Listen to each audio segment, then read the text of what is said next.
Ça y est? Oui. L'exercice suivant. Préparation de métal zinc par électrolyse d'une solution de sulfate de zinc. Zn2+, plus SO4 de moins. Le zinc est préparé par électrolyse d'une solution de sulfate de zinc acidulée ou acidifiée à l'acide sulfurique. Les ions sulfate ne participent pas à la réaction. On observe un dépôt métallique à l'une des électrodes et un dégagement gazeux sur l'autre.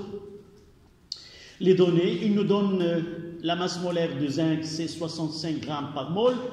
La masse volumique de zinc, c'est 7 grammes par centimètre cube. La constante d'Avogadro, 6,02, 10 à la puissance 23, mol moins 1. Et la charge élémentaire, 1,6, 10 moins 19 coulombs. Évidemment, cet exercice est tiré d'une baccalauréat française dans laquelle on ne doit pas utiliser la calculatrice. C'est pour cela qu'il leur donne des calculs ou des calculs au préalable. Par exemple, il leur demande, on peut utiliser au lieu de 96 500 pour F, on prendra 10 à la puissance 5. Il nous donne le produit 65 fois 8 fois 48 fois environ. Oui, certaines académies, dans certains départements, n'acceptent pas l'utilisation de calculatrices. Dans certaines, dans d'autres, ils écrivent que la calculatrice est permise. Comme chez nous, la calculatrice est permise. Donc, le premier paragraphe, étude de la transformation. Étude de la transformation. Évidemment, il faut savoir qu'on est passé des transformations qui sont spontanées. Ce sont des transformations qui s'effectuent sans apport de l'énergie. Et cette énergie et ces réactions qui sont spontanées dégagent ou donnent de l'énergie chimique qui est convertie en énergie électrique.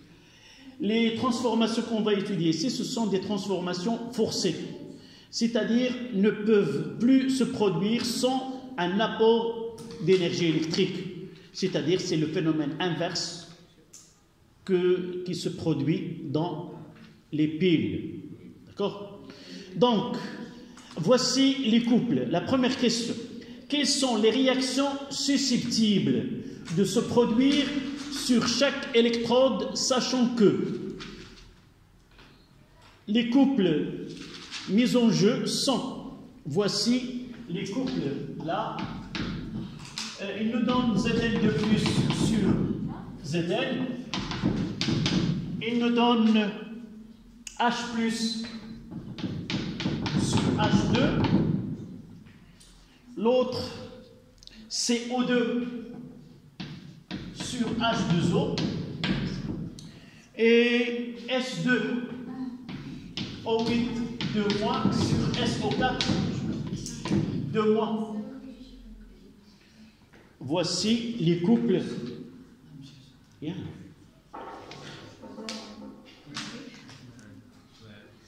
Les transformations susceptibles. En arabe, c'est quoi? التحولات الممكنة. Non. التحولات الممكنة. C'est-à-dire ce que peut se produire théoriquement. Nous avons dans la solution. Comment? On prévoit quelles sont les transformations prévues. Quelles sont les transformations qu'on peut avoir. Mais la réalité, c'est, en faisant l'expérience, ils ont déjà donné la réalité de ce qui se produit. Qu'est-ce qu'ils ont dit? Un dépôt on observe un dépôt métallique à l'une des électrodes et un dégagement gazeux sur l'autre. Voici l'effet expérimental. Là, on parle d'une façon théorique qui va se produire. Donc, il nous donne ces couples. Et qu'est-ce que nous avons là? D'abord, la solution qu'on traite, c'est une solution de sulfate de zinc, Zn2 plus AQ plus SO4 de moins AQ. Solution, ça veut dire quoi? Ça veut dire il y a l'eau qui est le solvant. D'accord? Et ce que nous devons avoir toujours présent, c'est que le solvant, il est susceptible d'intervenir au niveau de deux électrodes. Le solvant intervient dans l'électrolyse par deux couples. H plus sur H2, où on mettra H2O sur H2, ou les ions HO- sur la O2 sur HO-, où on écrira O2 sur H2O. Je reprends.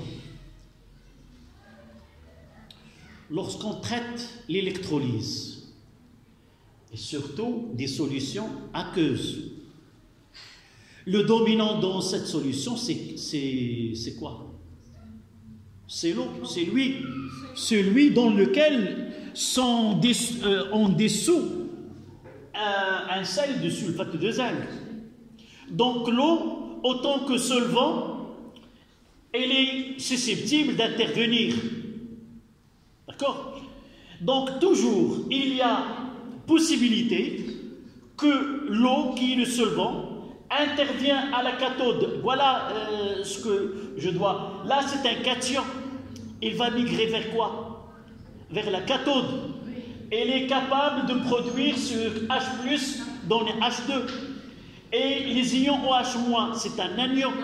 Elle peut se déplacer vers l'anode. Et peut donner O2.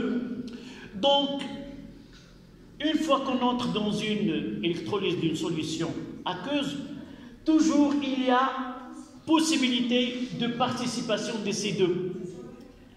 Dans le cas d'une électrolyse qui est très simple, le solvant n'intervient pas. Nous avons vu dans le cours un exemple, celui par exemple de chlorure de cuivre 2. Le chlorure de cuivre 2, nous avons dit qu'il y a formation d'un dépôt de cuivre et la formation d'un gaz Cl2. Là, l'eau ou le solvant ne se manifeste pas. D'accord? Dans certains cas, elle peut intervenir uniquement par ce couple-là, où il y a formation de l'hydrogène à la cathode, et dans certains cas, elle peut intervenir uniquement à l'anode par formation de O2, et dans le dernier cas, l'eau, elle peut intervenir dans les deux électrodes, formation de H2 et de O2. On dit que l'eau, qui est le solvant, intervient totalement. Et les espèces que nous avons n'interviennent pas. Donc, ça, toujours il y a une compétition de ces deux couples avec les autres couples qu'on a. Qu'est-ce que les deux couples qui restent? On a, voilà, SO4 de- qui est un anion, peut migrer vers l'anode et avoir son conjugué qui est S2O8 de-. Donc, d'après les données, voilà, ils nous ont donné ces quatre couples. Donc, je dois choisir les couples qui vont participer à l'anode et les couples qui vont participer à la cathode. Là, c'est une explication uniquement. Mais pour vous, dans un exercice plus tard, lorsque des questions qui me donnent quelles sont les transformations prévues ou susceptibles de se produire, je dois avoir en tête que le solvant, qui est l'eau, peut participer avec ces deux. À la cathode, formation de H2, et à l'anode, formation de O2. Parfois, on facilite la tâche en vous donnant uniquement les couples. Il vous reste à attribuer lesquels vont participer à chaque électrode. Donc la question, quelles sont les réactions susceptibles de se produire sur chaque électrode, sachant que voici les coupes. Donc, à la cathode, je mettrai à la cathode. Il y a migration des cations. J'ai ici H+, et j'ai ici Zn2+. Donc ces deux, ils vont compétir à la cathode. Donc j'aurai H+, 2H+, plus 2 électrons, donne H2.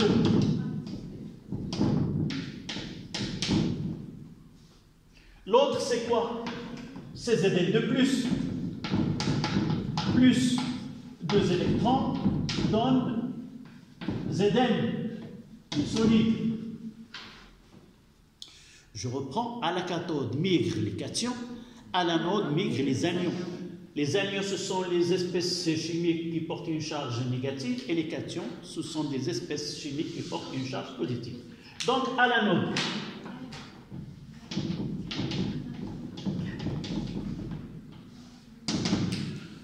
donc, SO4 de moins, ils nous ont donné son conjugué, c'est S2O8 de moins. J'équilibre l'élément chimique qui est le soufre et l'oxygène, en multipliant par 2. J'aurai de soufre, de S2, 8, donc la charge là plus 4, je mettrai là 2 éléments. S'assurer que je n'ai pas commis d'erreur, c'est que là, il y a les électrons parmi les réactifs. Là, c'est une oxydation, c'est une réduction cathodique, et là, c'est une oxydation anodique.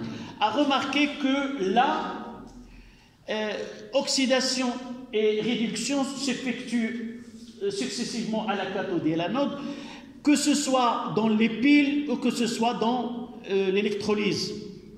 À savoir que la polarité, ce n'est pas la même chose. Donc voici la première. La deuxième, c'est l'eau. Je ne vais pas utiliser H-. Ils nous ont donné ce couple-là. Donc je mettrai H2O, donne O2, et j'équilibre plus 4 électrons. Oui. Monsieur, oui. Là-bas, on ne sait pas. On sait quoi? On ne sait pas. On sépare quoi? Les plus avec la cathode et les moins avec l'anode. Oui, c'est ce que je viens de dire. Les anions. La cathode, c'est l'électrode à laquelle migrent les cations. Oui. Et l'anode, c'est l'électrode à laquelle migrent les anions. Donc, on peut dire que à la cathode, il y a des anions et à l'anode, il y a des cations qui migrent dans le sens inverse. Non. La cathode, la définition, il est très simple. Cathode, là, avec un C, cathode, ça dérive de cation. Donc, c'est l'électrode qui attire les cations. Là, j'ai la cathode et l'anode. Là, j'ai des ions. Donc, la cathode, les cations migrent vers celle-là. Et donc, ce que je trouve dans les réactifs, ce sont des ions positifs. D'où vient ces ions? Deux solutions. Ah, oui, oui. Une solution du sulfate, là, je viens de dire. Solution, ça veut dire il y a de l'eau. Et l'eau, il y a H+, et HO-. Oui. D'accord? Nous avons parlé de la constante ionique de l'eau. Nous avons dit que l'eau, elle s'ionise, l'autoprotolyse. L'eau se dissocie en H+, et HO-. Donc là, il y a l'eau, il y a H+, et il y a HO-. Ou H3O+, et HO-. Voici les transformations qui peuvent se produire au niveau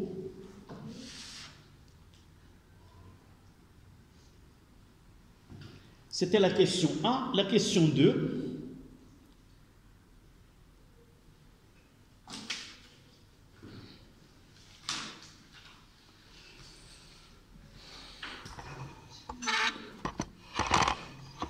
La question 2, c'est schématiser l'électrolyseur en précisant le nom de chaque électrode, leur polarité et le sens de déplacement des espèces chargées. La question schématisée, je mettrai l'exercice dans le groupe WhatsApp et même avec l'enregistrement de cette séance. Schématiser l'électrolyseur en précisant le nom de chaque électrode, leur polarité et le sens de déplacement des espèces chimiques. Donc là, c'est la question 2.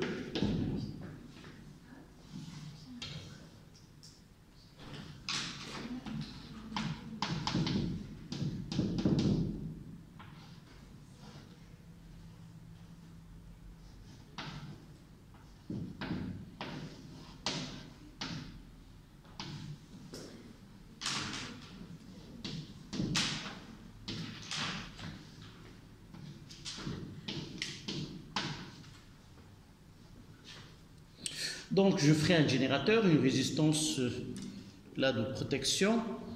Là, je mettrai le pôle positif. Là, le pôle négatif, c'est par un choix. Je choisirai là, moi. Alors, dites-moi, là, c'est une solution de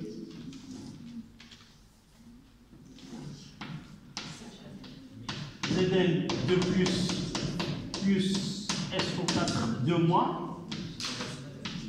Voilà.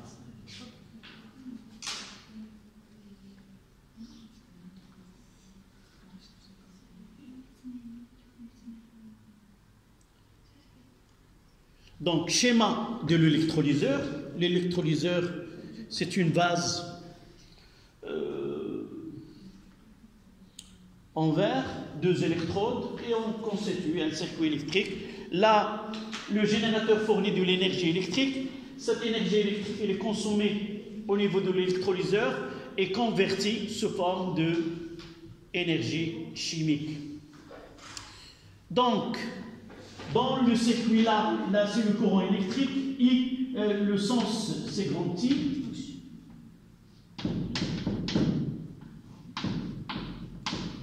À l'intérieur, évidemment.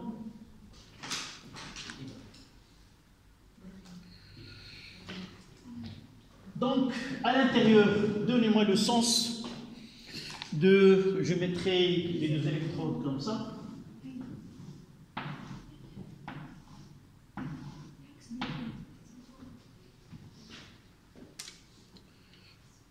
Là, c'est la borne négative.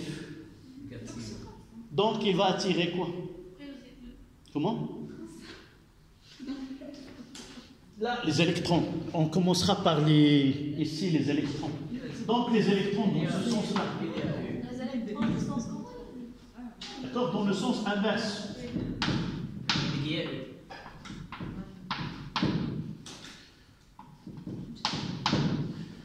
D'accord? À cet électrode E2, qu'est-ce qu'il se produit de point de vue électron, bilan? Qu'est-ce que se produit? Une consommation des électrons. Ça veut dire quoi? Ça veut dire, là, il se produit une réaction dans laquelle les électrons se trouvent de côté de quoi? Des réactifs. Et là, il y a production des électrons. C'est la réaction qui produit des électrons. On revient là. D'abord, je reviendrai aux données. Voici les données. Chaque fois, on doit revenir au début de l'exercice et voir. La question, dans les données, on observe un dépôt métallique à l'une des électrodes et un dégagement gazeux sur l'autre. Évidemment, le gaz, il est là.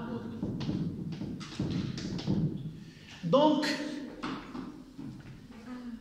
ici, les produits de cette électrolyse, c'est Zn et O2. Donc là, c'est la borne négative et la les ions Zn2+. Là, Zn2+ migre vers cette électrode. Et là, c'est la borne positive et la attire les anions. Ce sont les ions H- ou H2O. Il y a formation de quoi? D'un gaz. Là, il y a formation de O2. Là, O2 plus les électrons. Là, c'est des bulles de gaz O2 qui se forment. Et ici, il y a un dépôt de Zn.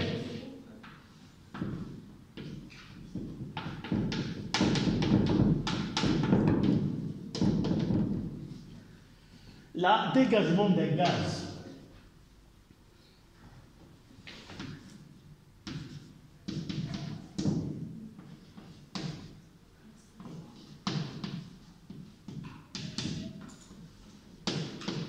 Dégagement de O2.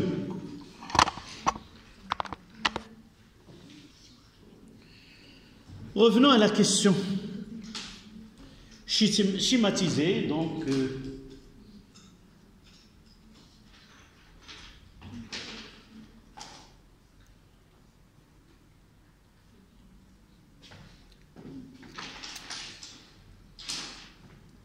qu'est-ce que nous allons dire de l'électrode E2?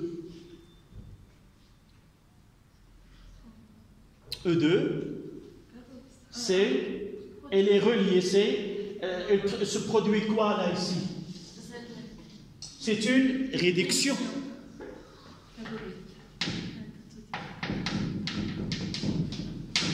Donc on va mettre AE2 se produit un dépôt de Zn. C'est une réduction.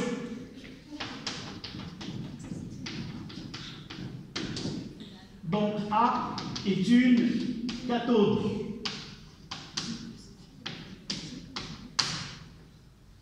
Et par contre, EA, ça sera un anode. Une anode. EA est une anode.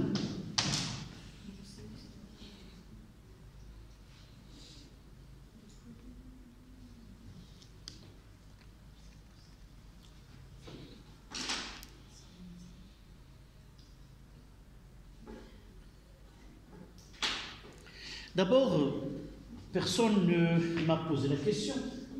Pourquoi j'ai utilisé un générateur ici? Et ça vient dans la question suivante. La question 4.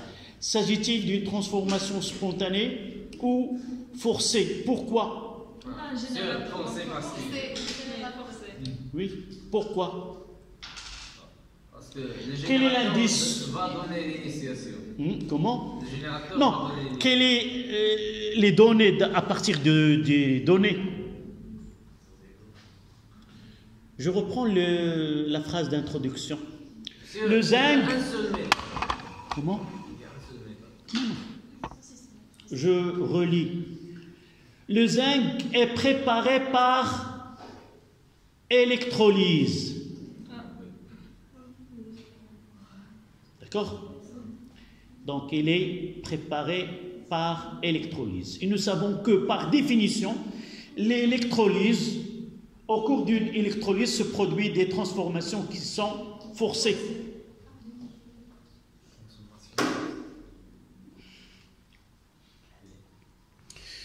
Donc, la question, c'était la question 3.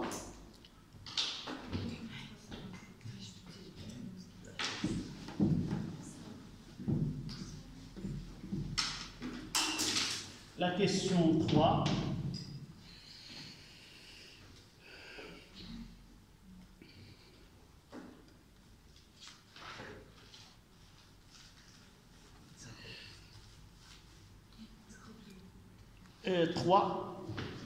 S'agit-il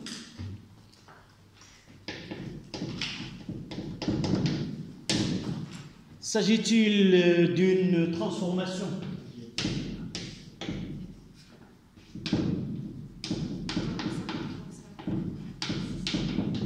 S'agit-il d'une transformation spontanée ou forcée?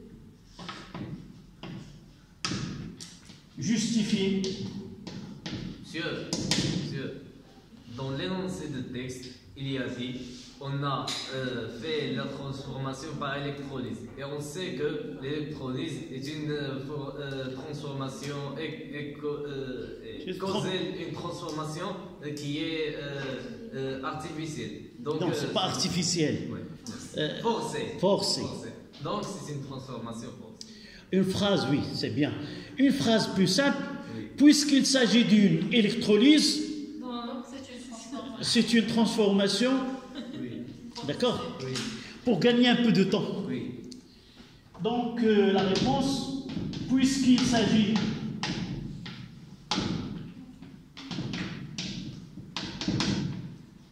d'une électrolyse,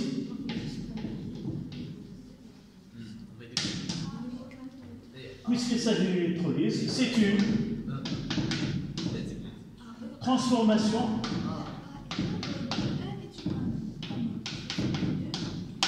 forcée.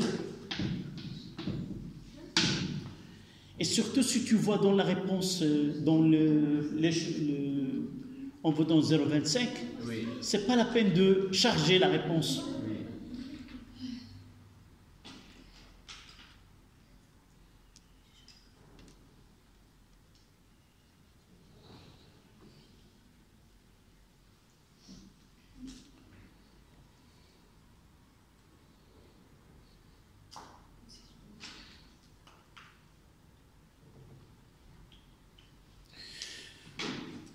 La dernière question. On va essayer de simplifier les questions. L'électrolyse s'effectue sur une tension. L'électrolyse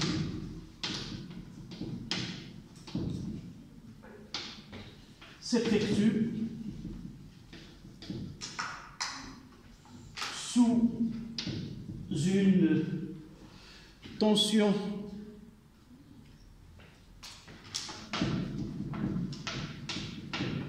de 3,5 volts et vous allez voir qu'on utilise une intensité de courant qui est très grande et une intensité qui est égale à 80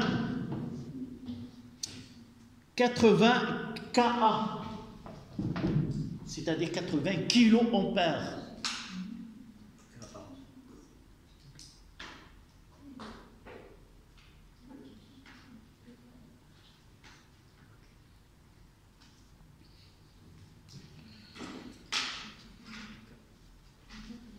Donc la question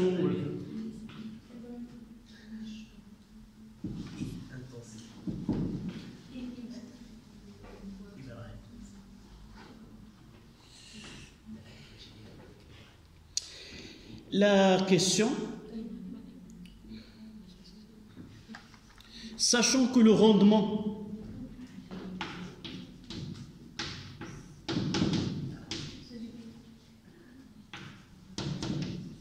est égal à 80%,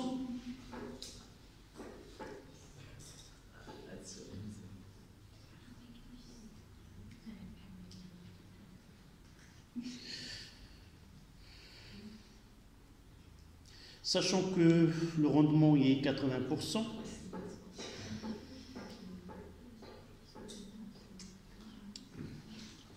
calculer la masse de zinc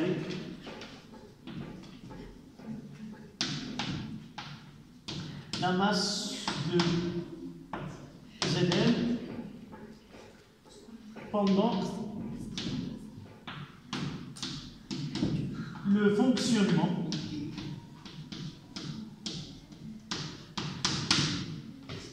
de 48 heures.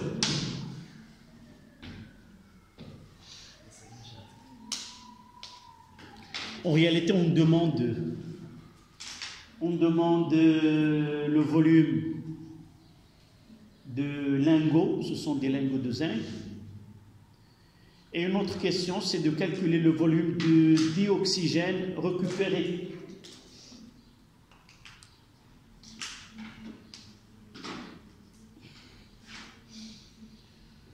Je l'ai simplifié uniquement parce qu'il ne reste pas beaucoup de temps. Vous allez voir l'exercice, je vais l'envoyer et vous allez constater qu'il est simplifié, qu'il y a une petite question avant d'arriver à cette question qui est là. Ah, il y a une question. Oui, il y a quelle est la relation entre l'avancement X et la quantité d'électricité, et ainsi de suite. Ce sont des questions qui préparent à celles que nous écrivons ici.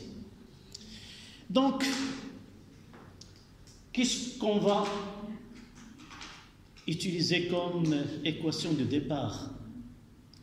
Donc, nous avons une intensité et nous voulons une masse. Donc, nous devons chercher une équation où il y a Zn, formation de Zn, et il y a des électrons. D'accord? C'est l'équation de L'équation de la formation de zinc, c'est Zn, 2 plus 2 électrons, donne Zn est solide. Donc, dans la question, dans l'exercice, on demande de faire le tableau d'avancement de la transformation effectuée. Mais dans cette question, ce n'est pas obligatoire. Mais essayez de revoir l'exercice original et essayez de faire la même chose que nous avons fait tout à l'heure. Si nous essayons de faire l'équation globale, ça sera quoi? Zn, on doit multiplier celle-là par 2. Si vous vous revenez aux deux de mes équations. Celle-là, Zn de plus, et l'autre, c'est quoi? C'est H2O. Non, c'est H2O. Ces deux H2O donnent, je vais l'équilibrer, O2, plus 4H+, plus 4 électrons. Oui, on va multiplier. On va multiplier la première par 2 et celle-là par 1, et on aura dans l'équation, c'est Zn plus 2 H2O. C'est 2 fois Zn plus 2 H2O donne 2 Zn plus O2 plus 4H+. Je vais m'assurer que c'est équilibré. 4 hydrogènes, 4 hydrogènes. Si c'est 2 Zn. Zn de plus. C'est la première, ça. Là c'est 2 plus, et là c'est Zn de plus. Donc pour l'oxygène, j'ai 2, pour la charge plus 4, et là plus 4. D'accord? Et ici la quantité d'électricité, la quantité de matière 2, c'est ça le plus important ici. Qu'est-ce que je vais mettre ici? Là. 4. 4x. D'accord? Parce que le nombre d'électrons est changé, c'est 4. D'accord?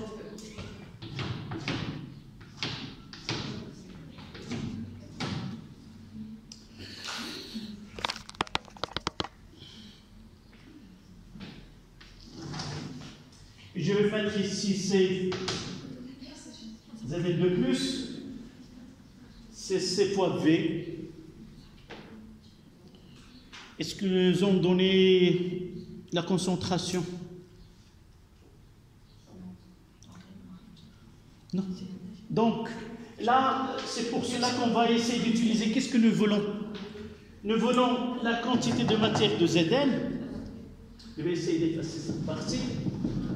Ce qui m'intéresse là, j'aurai combien ici? 2x. Et là, 4x.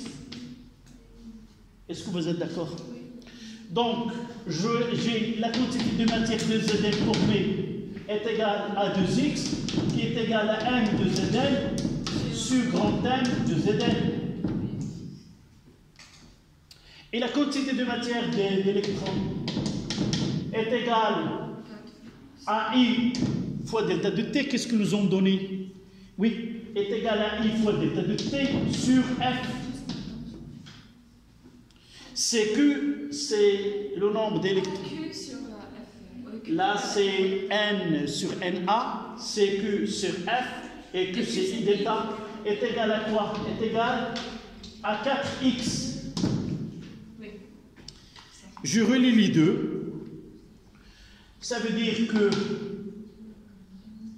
la masse de Zn sur grand M de Zn, là, c'est x, j'aurai 2, qui est égal à I fois d'état de T sur 4F.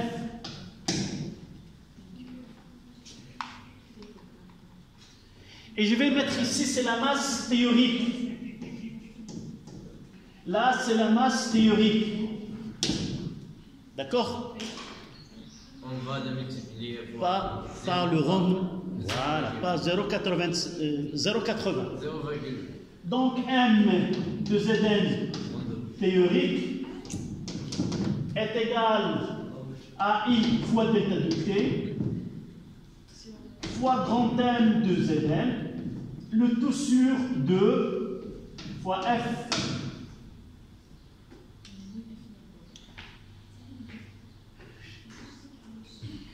Il nous reste la masse expérimentale.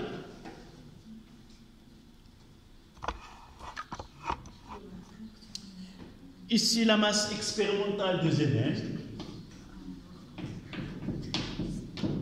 Ça sera nu fois la masse théorique de Zn.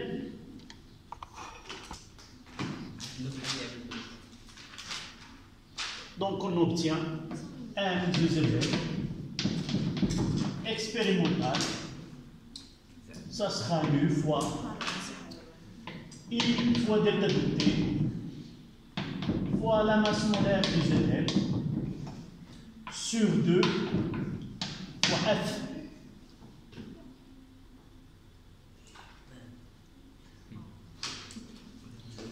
Donc est égal à 0,8 fois I, c'est 80 kg ampères, c'est 80 fois 10 à la puissance 3 fois 48 heures, et 1 heure c'est 3600 secondes, fois la masse de Zn c'est 65, le tout divisé par 2, fois 9, 6, 5, voilà. J'ai converti l'heure en secondes, et n'oubliez pas que j'aurai la masse en grammes, parce que j'ai utilisé la masse molaire en grammes par mol. D'accord? Voilà. Essayons de faire le calcul. C'est 0,8 fois 8, 10 à la puissance 4 fois 48 fois 3600. Oui, à des tonnes. C'est 372 Fois 65 divisé par 2 divisé par 9, 6, 5, 0, 0. 3,72 C'est 3,72 10 à la puissance 3 et 3, 6. C'est 3,7, c'est presque. M de Zn expérimental, c'est 3,72. 10 à la puissance 6 grammes. Et ça donne combien en tonnes? C'est égal à 3,72, 10 à la puissance 3 kilogrammes. C'est 3,72 tonnes. Voilà. Là, c'est à l'échelle industrielle. Et non pas demander l'unité, préciser Non. l'unité. Parfois, on peut... celle-là n'a pas de j'arrive pas à estimer la grandeur des choses.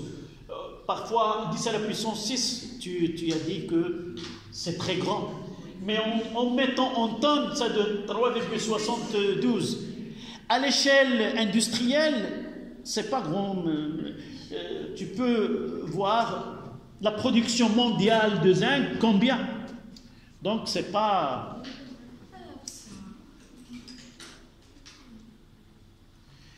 Donc, c'était la dernière question.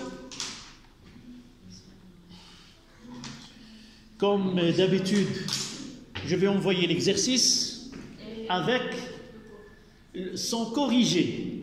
Cet exercice que, pour ceux qui n'ont pas assisté, peuvent le revoir.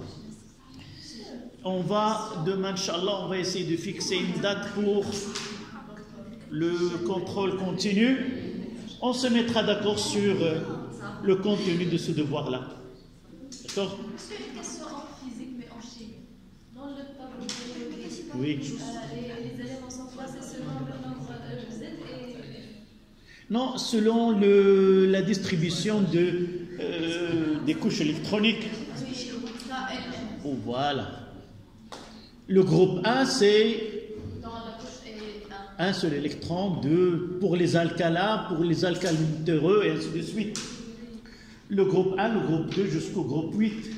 Tu vois le lilium là entouré par le vert, c'est les couches sont saturées. 2 au 8.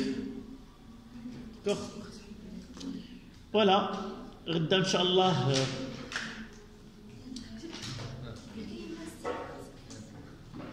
On complétera.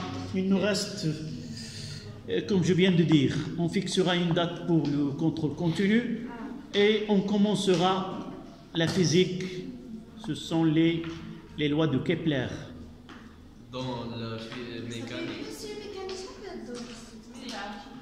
Il nous reste les lois de Kepler et la mécanique, ce sont les oscillateurs mécaniques qu'on traitera par la suite.